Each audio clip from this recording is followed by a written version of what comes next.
It had been raining all morning, the kind of soft, steady rain that soaks into the ground and makes the air smell like wet leaves.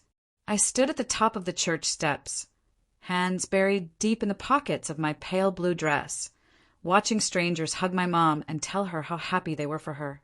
They weren't really strangers to her. Most of them had known her since she was a kid, but to me, they might as well have been cardboard cutouts. My mom, Clara, was glowing in her cream dress, a bouquet of white roses in her hand. And next to her was David Carter, my new stepdad. I didn't hate him. Hate would have been easier. I just didn't want him here. He wasn't part of our story, not mine and Mom's, and definitely not mine and Dad's. Dad had been gone for 2 years, but I still remembered his laugh, his warm hand on my shoulder, the way he always knew when I was pretending to be fine. You don't just replace that with someone new. When we left the church, Mom sat in the passenger seat of David's old pickup, talking about their honeymoon plans, a cabin in Vermont, snow on the trees, maybe ice skating if the lake froze over. I sat in the back, headphones in, watching raindrops chase each other down the window. When we got home, I expected David to start rearranging things, making the house his. But he didn't. He unpacked quietly, set a few framed pictures on the dresser in what used to be the guest room, and left everything else alone. The only real change was the garage. Within a week, it had turned into a carpentry workshop. Tools hung neatly on the walls, and the air smelled like sawdust. In the afternoons, I'd hear the hum of a sander, the tap-tap of a hammer. He didn't try to force conversations, but one evening, there was a knock on my bedroom door. "Your desk chair's loose," he said. "Want me to fix it?" "It's fine," I said, not looking up from my homework. "All right." He walked away. The next morning, the chair didn't wobble anymore. The screws had been tightened, the wood polished. On the backrest, carved so small you might miss it, was a little flower. I didn't mention it, but my hand found it more than once that day.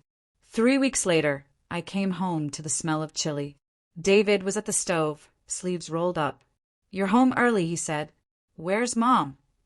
"She's working late. Want some?" I crossed my arms.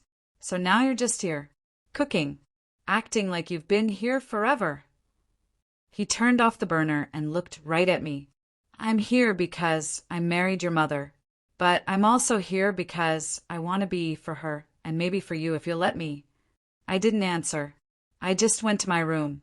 But later that night, I heated up the chili he'd left on the counter. One Saturday, I wandered into the garage.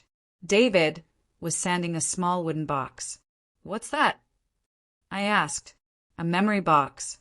I make them sometimes. This one's got your initials." He turned it so I could see AG carved neatly into the lid. "For me? Only if you want it." That night, I dug out an old photo of me and Dad from a fishing trip, sunburned, laughing, holding a tiny trout like it was a trophy, and placed it inside. A few weeks later, school called home. I'd been skipping history class. Mom was at work, so David took the call. That evening, he was waiting at the kitchen table. "Why is your teacher saying you've missed 5 classes?" "It's none of your business." "It is if it's going to hurt you." I sat down, staring at the table. "I just can't deal with history. It was Dad's thing. He helped me study. Now it just reminds me." He was quiet for a moment. "I'm not an expert, but maybe we could figure it out together." We ended up building a model of ancient Rome for my project. Weekends were spent in the garage, painting tiny buildings, gluing arches, laughing when paint got all over us. I didn't realize until later that I'd started to look forward to those hours. One night, a storm knocked out the power. Mom was stuck at work. I lit candles. David made hot chocolate on the gas stove. We sat at the kitchen table in the flickering light and talked. About music, about his childhood on a farm, about how he'd lost his own father when he was 20. For the first time, I saw him as someone who understood loss. Time passed.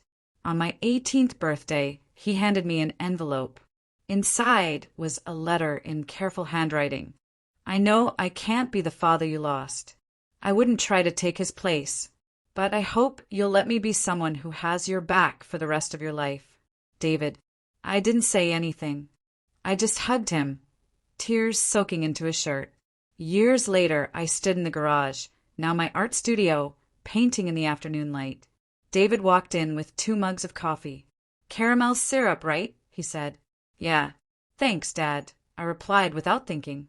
He smiled, and in that quiet moment, we both knew the word step had been gone for a long time.